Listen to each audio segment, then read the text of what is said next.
warahmatullahi wabarakatuh. Waalaikumsalam warahmatullahi wabarakatuh. Saat ini kami berada di rumah kediaman narasumber kami, yaitu Bapak Buya Kholik, dan Bapak ini akan menjelaskan sejarah kota Tebing Tinggi. Langsung saja kita masuk ke narasumber kita. Selamat siang Bapak. Selamat siang. Oke.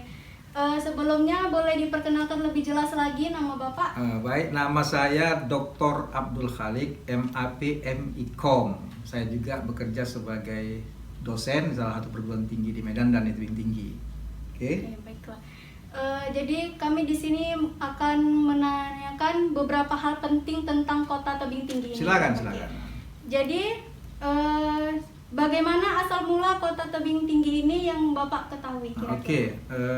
Pemirsa sekalian, Tebing Tinggi ini sudah melalui beberapa tahapan masa keberadaannya.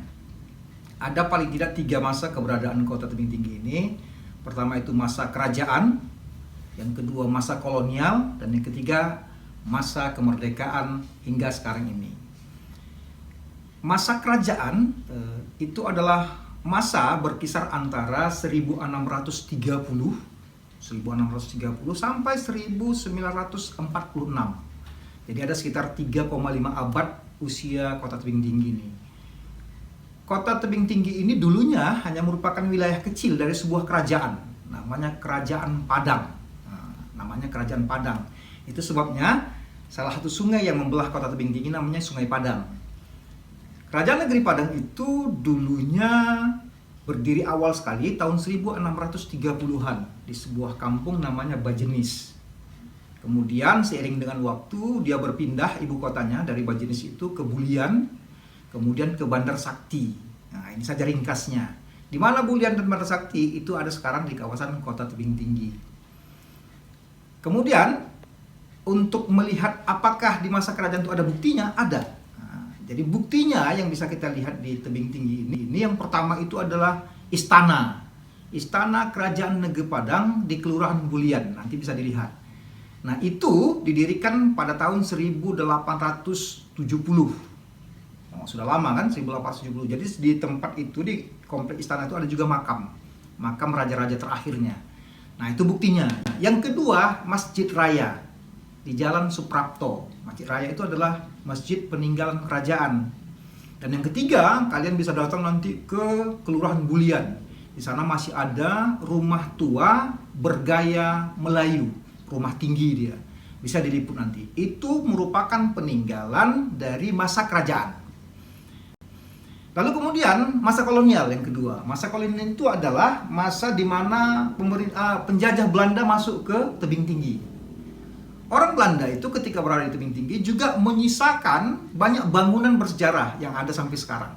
Di mana saja kita lihat. Yang pertama itu stasiun kereta api.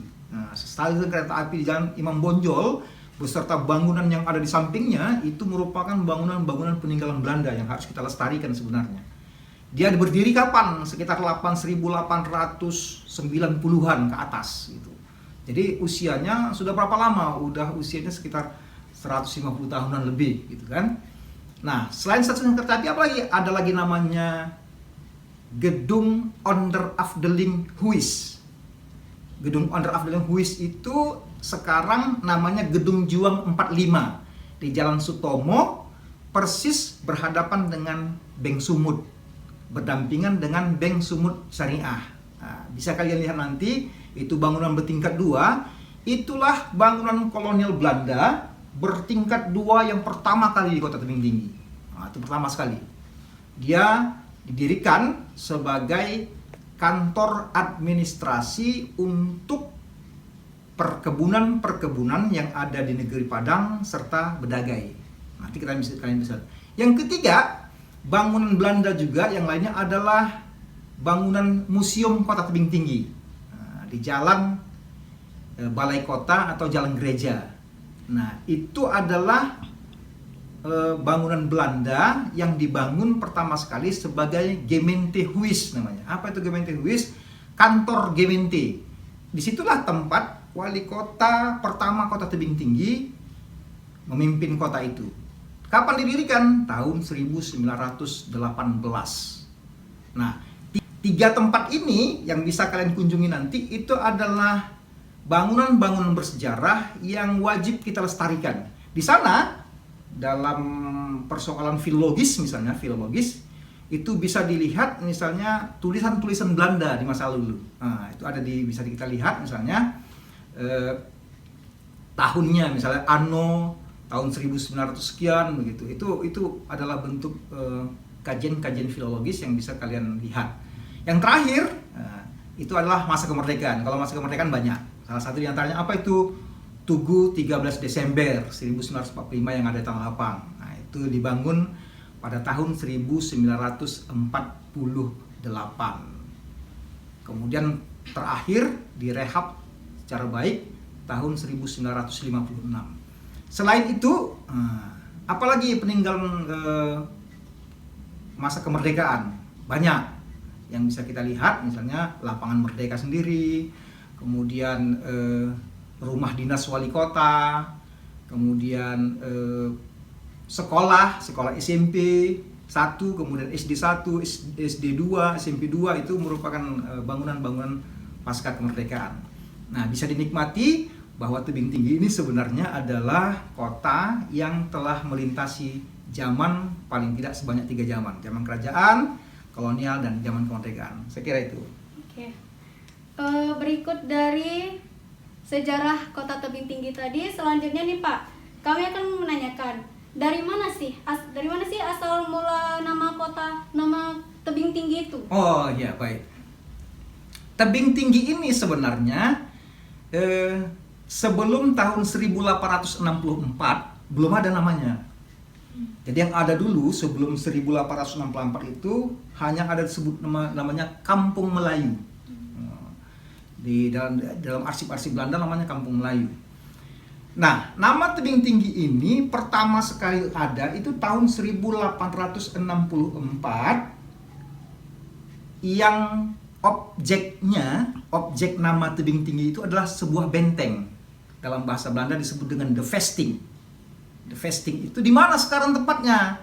Kira-kira sekarang di Kelurahan Tebing Tinggi Lama ada sebuah makam komplek, makam Bandarkajung. Itulah namanya The Vesting yang kemudian oleh Belanda disebut dengan Benteng Tebing Tinggi, The Vesting Tebing Tinggi. Nah, sejak itu kemudian berkembang. Nama itu berikutnya, nama Tebing Tinggi itu kemudian dilekatkan pada sebuah perkebunan. Perkebunan itu namanya Tebing Tinggi Estate. Tebing Tinggi Estate. Di mana itu? Di sekitar Baglen. Kampung Baglen dulu. Nah, resminya kota Tebing Tinggi ini dijadikan nama kota Tebing Tinggi atau Gemeente Tebing Tinggi pada tahun 1918. Nah, jadi nama Tebing Tinggi itu ada secara bertahap. 1864 benteng, ya. 1889 perkebunan. 1918 dia menjadi sebuah kota. Nah, itu dia. Selanjutnya, apa saja mata pencaharian masyarakat kota Tebing Tinggi ini Pak? Dan bagaimana pertumbuhan ekonomi yang dihasilkan di masyarakat ini melalui mata pencaharian mereka tersebut?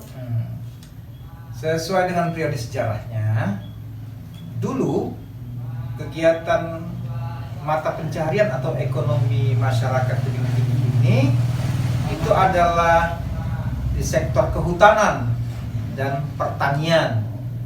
Pada saat itu transaksi ekonomi mereka itu dilakukan dengan cara barter. Jadi barang hasil bumi ditukar dengan hasil bumi yang lain. Di mana tempatnya?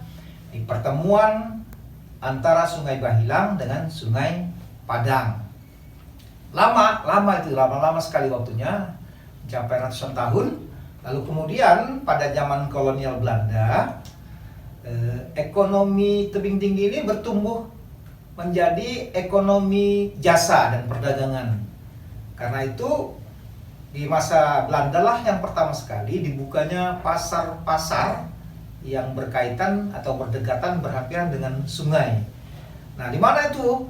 Di masa Belanda itu disebut dengan kawasan Pasar Baru. Kawasan Pasar Baru itu sekarang di inti kota. Maka sampai sekarang di tepian sungai di kota Tebing Tinggi itu ada sejumlah pasar yang tetap dia berdiri sampai sekarang. Misalnya ada pasar Hongkong, kemudian ada pasar Senangin, ada pasar Kain, ada pasar Gambir, itu semua di tepian Sungai Padang. Dan kemudian di masa Belanda itu pula terjadi perubahan ekonomi yang disebut dengan ekonomi perkebunan. Jadi tebing tinggi ini menjadi pusat perdagangan yang melayani kebutuhan perkebunan di sekitar kota tebing tinggi. Nah, maka kemudian tebing tinggi inilah yang dijadikan sebagai sentra.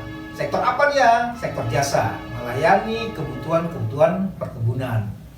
Nah, seiring dengan waktu yang berkembang, maka tebing tinggi ini kemudian bertumbuh sebagai kota. Dan saat ini, kota tebing tinggi itu bertumpu pada sektor jasa dan perdagangan. Apa yang paling utama? Jasa sebagai sebuah kawasan kota, maka di sini banyak tumbuh profesional. Itu. Lalu apa saja mayoritas suku dan agama yang ada di kota ini, Pak? Ya, mayoritas suku di tebing tinggi ini itu dari 178.000 penduduknya, 40% adalah etnis Jawa. Selebihnya ada Mandailing, ada Batak, ada Tionghoa, ada Minang, ada Simalungun.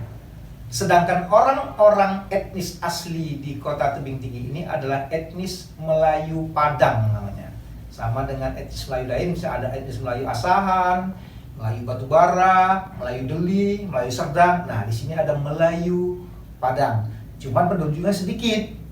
Nah, agamanya sejak awal negeri ini atau kota tebing tinggi ini dihuni oleh masyarakat yang beragama Islam. Jadi jumlahnya sampai sekarang ini, jumlah orang yang beragama Islam itu di tebing tinggi sampai mencapai 78%.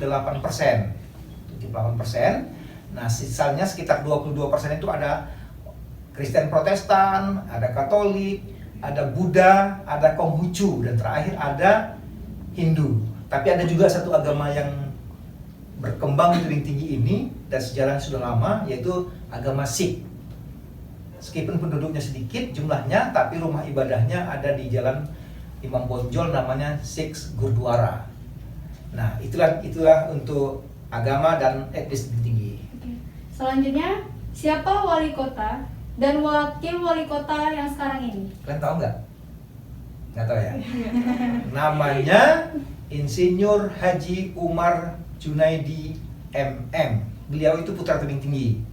Lahir di tebing tinggi dan sampai SMP dia di tebing tinggi, kemudian merantau. Wakilnya adalah Insinyur Haji Okidoni Sregar. Tebing tinggi ini sejak era kemerdekaan sampai sekarang sudah memiliki 14 orang wali kota. Oke, selanjutnya kita masuk ke makanan atau oleh-oleh nih, Pak. Apa saja sih makanan atau oleh-oleh ciri khas dari kota tebing tinggi ini? Ya, oleh-olehnya yang pertama dulu sekitar tahun 1956 itu orang Minang yang merantau ke tebing tinggi ini itu mengembangkan sebuah makanan yang disebut dengan lemang. Nah, belakangan lemang itu menjadi ikon kota tebing tinggi di masa wali kotanya Dr. Andus Haji Amiruddin Lubis atau tahun 1978. Nah, sejak itu lemang menjadi makanan khas tebing tinggi. Belakangan ada lagi, apa itu? Kue kacang. Kue kacang ini adalah makanan terkenal yang kemudian juga menjadi ikon tebing tinggi. Terakhir mungkin berkembang sesuai dengan kebutuhan atau sikap hidup masyarakat milenial. Sekarang ada donat bomboloni namanya. Donat bomboloni itu adalah donat yang kecil yang diolah oleh tangan generasi muda tebing tinggi dan kemudian sekarang sudah menjadi makanan yang juga digemari dari tebing tinggi. Gitu. Oke.